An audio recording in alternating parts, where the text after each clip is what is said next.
નમસ્કાર દોસ્તો, સુપરફાસ્ટ તાજા સમાચારમાં તમારું સ્વાગત છે। દેશ, દુનિયા અને ગુજરાતના તાજા, મોટા અને સૌથી મહત્વપૂર્ણ સમાચાર જાણીએ તે પહેલા તમે ચેનલમાં નવા હોય તો ચેનલને જરૂરથી સબસ્ક્રાઇબ કરીને વિડીયોને લાઇક કરી દેજો।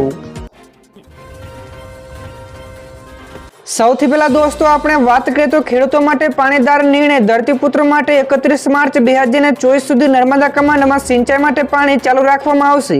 સરદાર સરોવર યોજનામાં પાણીની ઉપલબ્ધિ તથા રવિ સિઝનમાં થયેલા પાછોતરા પાક વાવેતર માટેની પાણીની જરૂરિયાતોને જોતા ગુજરાત સરકારે આ મહત્વપૂર્ણ નિર્ણય લીધો છે। બીજા સૌથી મોટા સમાચાર સામે આવ્યા છે। ગૃહિણીઓનું બજેટ ખોરવાયું। સિંગતેલના ભાવમાં ડબ્બે ₹50નો વધારો। સિંગતેલના ડબ્બાનો ભાવ હાલમાં ₹2720 રૂપિયાએ પહોંચ્યો છે। ત્યારે કપાસિયા તેલના ડબ્બાના ભાવમાં પણ ₹60નો વધારો ઝીંક્યો છે। ત્યારે કપાસિયા તેલના ડબ્બાનો હાલમાં ભાવ ₹1590 રૂપિયાએ પહોંચ્યો છે। આગળ વધુ એક સૌથી મોટા સમાચાર મળ્યા છે। રાજ્યમાં આગામી 5 દિવસ ભારે ગરમી પડશે। રાજ્યમાં અત્યારે હાલમાં રાત્રે ઠંડી તો બપોરે ગરમીનો અહેસાસ લોકો કરી રહ્યા છે। ત્યારે હવામાન વિભાગે રાજ્યમાં આગામી 5 દિવસમાં ગરમી વધવાની આગાહી કરી છે। ત્યારે 16 માર્ચ એટલે કે આજથી તાપમાનમાં વધારો થશે તેમજ રાજ્યમાં પવનની દિશા ઉત્તર પશ્ચિમથી ઉત્તર તરફ છે। ત્યારે 9 શહેરોમાં તાપમાન ઉનાળાની શરૂઆતે 34 ડિગ્રીના પણ પાર પહોંચ્યું છે તો આજે ફરી એકવાર તાપમાનમાં 2 થી 3 ડિગ્રી વધારો થશે। ત્યારે અમદાવાદના તાપમાનનો પારો 38 ડિગ્રી સુધી પહોંચે તેવી આગાહી કરાઈ છે। તો દોસ્તો, તમારા વિસ્તારનું તાપમાન અંદાજે કેટલું હશે ફટાફટ કોમેન્ટ કરીને જણાવજો। તો દોસ્તો, બીજા સૌથી અગત્યના સમાચાર સામે આવ્યા છે। કેજરીવાલ સરકારનું મોટું નિવેદન। દેશમાં બીજેપીથી મુક્તિ અપાવશે આમ આદમી પાર્ટી। જ્યાં દર્શક મિત્રો, ગઈકાલે ગુજરાતની ધરતી ઉપરથી દિલ્હીના મુખ્યમંત્રી કેજરીવાલે ભાજપ ઉપર આકરા પ્રહારો કરતા કહ્યું હતું કે આ દેશને ભાજપથી મુક્તિ માત્ર આમ આદમી પાર્ટી જ અપાવશે। ત્યારે ગુજરાતે ભાજપને વિધાનસભામાં 156 સીટ આપી હતી પણ ભાજપે કંઈ જ કામ ના કર્યું। ત્યારે અને પંજાબમાં આમ આદમી પાર્ટીની સરકારે માત્ર 2 જ વર્ષમાં જનહિતમાં ખૂબ જ કાર્યો કર્યા છે। ત્યાર પછી દોસ્તો, બીજા સૌથી મહત્વપૂર્ણ સમાચાર સામે આવ્યા છે। ગઈકાલે સીએમએ આપી ગ્રામીણ વિસ્તારોના વિકાસ કામોની મોટી ભેટ। મુખ્યમંત્રી ભૂપેન્દ્ર પટેલે ગઈકાલે ગ્રામીણ વિસ્તારોના વિકાસ માટે રોડ નેટવર્કને વધુ સુદૃઢ કરવાનો નિર્ણય કર્યો છે। જેના માટે સીએમએ 3842 કરોડ રૂપિયાના કામોને મંજૂરી આપી છે। જે અંતર્ગત ગ્રામ્ય પંચાયતોના 7453 કિલોમીટરના ગ્રામ્ય આંતરિક માર્ગોમાં સુધારો કરાશે તેમજ સરહદી ગામો, બોર્ડર વિલેજો, પરાઓ તથા આદિજાતિ વિસ્તારોના રસ્તાઓને પણ જોડવામાં આવશે। ત્યાર પછી દોસ્તો, બીજા સૌથી મહત્વપૂર્ણ સમાચાર સામે આવ્યા છે। 18 માર્ચથી ટેકાના ભાવે ખરીદી શરૂ થશે। જ્યાં દર્શક મિત્રો, 18 માર્ચથી 90 દિવસ માટે એટલે કે 15મી જૂન સુધી રાજ્યમાં રાયડો, ચણા અને તુવેરને ટેકાના ભાવે ખરીદી કરાશે। ત્યારે 15 જૂન સુધી ચાલનારી ખરીદીનો લાભ આશરે 3.20 લાખ ખેડૂતોને મળશે। ત્યારે આ સિવાય કૃષિ મંત્રી રાઘવજી પટેલે જણાવ્યું કે આ માટે સંપૂર્ણપણે આયોજન થઈ ગયું છે। ત્યારે 2,45,710 મેટ્રિક ટન તુવેર, જેની કિંમત આશરે 1734 કરોડ, 3,24,530 મેટ્રિક ટન ચણા એટલે કે જેની કિંમત આશરે 1765 કરોડ, 1,50,905 મેટ્રિક ટન રાયડાની એટલે કે 853 કરોડની ખરીદી સરકાર કરશે। તો દોસ્તો, આગળના બીજા સૌથી મોટા સમાચાર સામે આવ્યા છે। પોલીસ અને સરકારી કર્મીઓને આમને સામને। તો ગઈકાલે રાજ્યના પાટનગરમાં સરકારી કર્મચારીઓ પોતાની જૂની માંગણીઓને લઈને ધામા નાખ્યા હતા। ત્યારે ઘણા લાંબા સમયથી ચાલી આવતી માંગણીઓ ન સંતોષ થતા ફરી એકવાર ગાંધીનગરમાં સરકારી કર્મચારીઓ મેદાનમાં ઉતર્યા છે। જોકે કર્મીઓ વિધાનસભા તરફ કૂચ કરે તે પહેલા જ ટીંગાટોળી કહીને ઉચક્યા હતા તો મહિલા કર્મચારીઓને અને પોલીસ મહિલાઓ આમને સામને આવી ગયા હતા। તો દોસ્તો, બીજા સૌથી અગત્યના સમાચાર મળ્યા છે। પેટીએમે આટલી બેંકો સાથે હાથ મિલાવ્યો। આરબીઆઈની પેમેન્ટ બેંક ઉપરની કાર્યવાહી બાદ યુપીઆઈ જેવા વ્યવહારો અટકી ન જાય તે માટે પેટીએમના પેમેન્ટ સિસ્ટમ પ્રોવાઈડર તરીકે 4 બેંકો જેમાં axis bank, HDFC bank, SBI bank, yes bank સાથે કાર્યરત રહેશે। ત્યારે એનસીપીઆઈ દ્વારા 197 કોમ્યુનિકેશનને પણ તેને મંજૂરી આપી દેવામાં આવી છે। આથી ગ્રાહકોને હવે પોતાના યુપીઆઈ વ્યવહારો સરળતાથી કરી શકશે। ત્યારે ગ્રાહકો અને વેપારીઓ પોતાના એકાઉન્ટ અને અન્ય બેંકોમાં ટ્રાન્સફર કરી વ્યવહારો ચાલુ રાખી શકશે।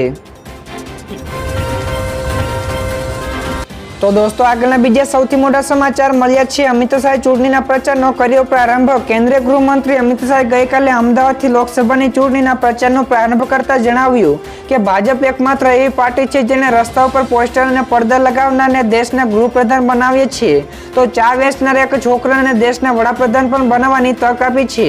ત્યારે પીએમ મોદીએ 10 વર્ષમાં દેશને સમૃદ્ધ બનાવવાનું કાર્ય કર્યું છે. તો આ સિવાય 60 કરોડથી વધુ ગરીબોના જીવનમાં ખુશીઓ લાવવાનું પણ કાર્ય કર્યું છે. તો મહિલાઓને 33% અનામત પણ અપાવ્યું છે. તો દોસ્તો બીજા સૌથી મહત્વપૂર્ણ સમાચાર સામે આવ્યા છે. વડાપ્રધાન મોદીનું મોટું નિવેદન. તેમણે કહ્યું કે ભારતે વૈજ્ઞાનિક શિક્ષણનું કેન્દ્ર બનાવવાનું લક્ષ્ય છે. તો વડાપ્રધાન મોદીએ એક કાર્યક્રમમાં મોટું નિવેદન આપતા કહ્યું કે વર્ષ 2047 સુધીનો સમય એવો છે કે એક મજબૂત આત્મનિર્ભર દેશના નિર્માણના સપનાને સાકાર કરવા માટે મહત્વપૂર્ણ છે. તો વૈજ્ઞાનિક સમુદાય ખાસ કરીને યુવા વર્ગમાં આમાં મહત્વપૂર્ણ ભૂમિકા ભજવશે. તેમના જ્ઞાન અને અનુભવોને વિશ્વ સાથે શેર કરીને ભારતને વૈજ્ઞાનિક શિક્ષણનું મુખ્ય કેન્દ્ર બનાવવું પડશે. આગળ દોસ્તો વધુ એક સૌથી અગત્યના સમાચાર મળ્યા છે. ઇલેક્ટ્રિક વાહનો માટે નવી યોજના શરૂ. દેશમાં ઇલેક્ટ્રોનિક્સ વાહનો માટે લાગુ કરવામાં આવેલી ફેમ ટુ સ્કીમ 31 માર્ચે સમાપ્ત થઈ રહી છે.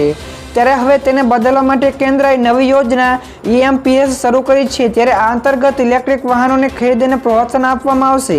ત્યારે ટુ વ્હીલર્સ ઉપર 10,000 રૂપિયા અને થ્રી વ્હીલર્સ ઉપર 25,000 થી લઈને 50,000 સુધીનું ડિસ્કાઉન્ટ આપીને રૂપિયા 493.95 કરોડનો ખર્ચ કરવામાં આવશે. ત્યારે 4 મહિનાની આ સ્કીમમાં ગ્રાહકોને 1 એપ્રિલ 2024 થી લઈને 31 જુલાઈ 2024 સુધી લાભ મળશે. ત્યાર પછી દોસ્તો આગળના બીજા સૌથી મોટા સમાચાર મળ્યા છે. કેન્દ્ર સરકાર લાવશે નવી યોજના. માર્ગ અકસ્માતમાં ઘાયલ થનારા લોકોને સમયસર સારવાર આપવા માટે કેન્દ્ર સરકાર નવી યોજના લાવશે. તો માર્ગ અકસ્માતનો ભોગ બનેલાઓને 5 લાખ સુધીના મફત તબીબી સારવાર આપવામાં આવશે. તો આ અંગે ચંદીગઢમાં એક પાયલોટ પ્રોજેક્ટ શરૂ કરવામાં આવ્યો છે. તો કેન્દ્રએ કહ્યું કે પ્રોજેક્ટના પરિણામોના આધારે આ યોજના સમગ્ર દેશમાં લાગુ કરવામાં આવશે. ત્યારે અકસ્માતના દિવસથી 7 દિવસ સુધી મફત સારવાર પણ આપવામાં આવશે. તો દોસ્તો આગળના બીજા સૌથી મહત્વપૂર્ણ સમાચાર મળ્યા છે. અંબાલા પટેલની વધુ એક મોટી આગાહી. હવામાન નિષ્ણાત અંબાલા પટેલે વધુ એક આગાહી કરી છે. જે મુજબ 21 માર્ચથી ગરમીમાં વધારો થશે. ત્યારે 18 થી 24 માર્ચ દરમિયાન રાજ્યમાં વાદળછાયું વાતાવરણ જોવા મળશે. તો આ વખતે ઉનાળામાં ગરમી અને વરસાદની બેવડી ઋતુ પણ રહેશે, જેના કારણે ખેડૂતોની ચિંતા વધશે. તો આની સાથે જ એપ્રિલ અને મેમાં પણ જોરદાર ગરમી પડશે. તો હવામાન વિભાગ અનુસાર આગામી 3 દિવસ તાપમાનમાં કોઈ પણ પ્રકારનો ફેરફાર નહીં થાય. તો 3 દિવસ પછી પારો 2 થી 3 ડિગ્રી સુધી વધતા ગરમી વધુ લાગશે. ત્યાર પછી દોસ્તો આગળના બીજા સૌથી મોટા સમાચાર મળ્યા છે. 30 લાખ નોકરીઓ આપવાની ખાતરી. ગુજરાત પ્રદેશ યુવા કોંગ્રેસના મહામંત્રી મુકેશ આંજણાએ મોટી ખાતરી આપી છે. તેમણે જણાવ્યું કે કોંગ્રેસ કેન્દ્ર સરકારમાં યુવાનોને 30 લાખ નોકરીઓની ખાતરી આપે છે. ત્યારે કોંગ્રેસે એક કેલેન્ડર જારી કરશે. જે મુજબ સમયબદ્ધ રીતે ભરતી પ્રક્રિયા પૂરી થશે તો પહેલી નોકરીઓને બાંહેધરી અપાશે. તો પેપર લીકને રોકવા માટે કાયદો પણ બનાવવામાં આવશે. તો આ સિવાય દેશના તમામ જિલ્લાઓમાં 5 વર્ષના સમયગાળા માટે ફાળવણી સુવિધા સાથે રૂપિયા 5,000 કરોડનું ફંડ પણ બનાવવામાં આવશે.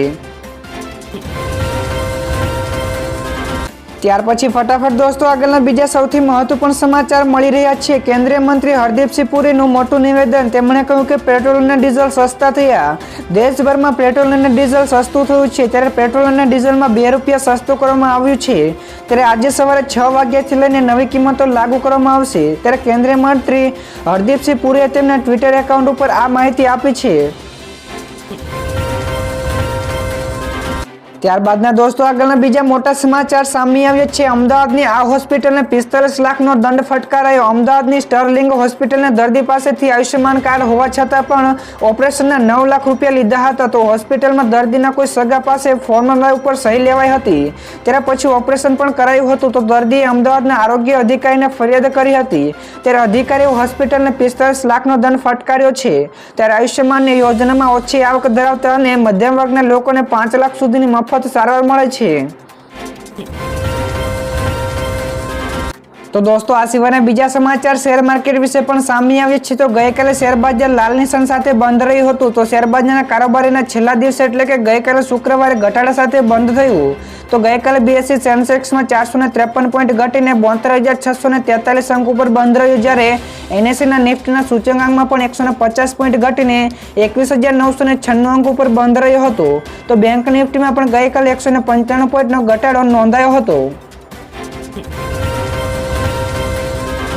બીજા સૌથી મોટા સમાચાર સામે આવ્યા છે. સીએમ અરવિંદ કેજરીવાલને મોટો ઝટકો. દિલ્હીના સીએમ અરવિંદ કેજરીવાલની મુશ્કેલી ઓછું થવાનું નામ નથી લઈ રહી. તો રાહુલ એવન્યુ કોર્ટે ઈડીના સમન્સ ઉપર સ્ટે આપવાનો ઇનકાર કર્યો છે અને આ અંગેની અરવિંદ કેજરીવાલની અરજી ફગાવી દીધી છે. ત્યારે કોર્ટે અરવિંદ કેજરીવાલની હાજરીમાંથી મુક્તિ માટે નીચલી કોર્ટનો સંપર્ક કરવા જણાવ્યું હતું. તો કેજરીવાલે ઈડીની ફરિયાદ ઉપર તેમને સમન્સ મોકલવાના મેજિસ્ટ્રેટના આદેશને પણ પડકાર્યો હતો.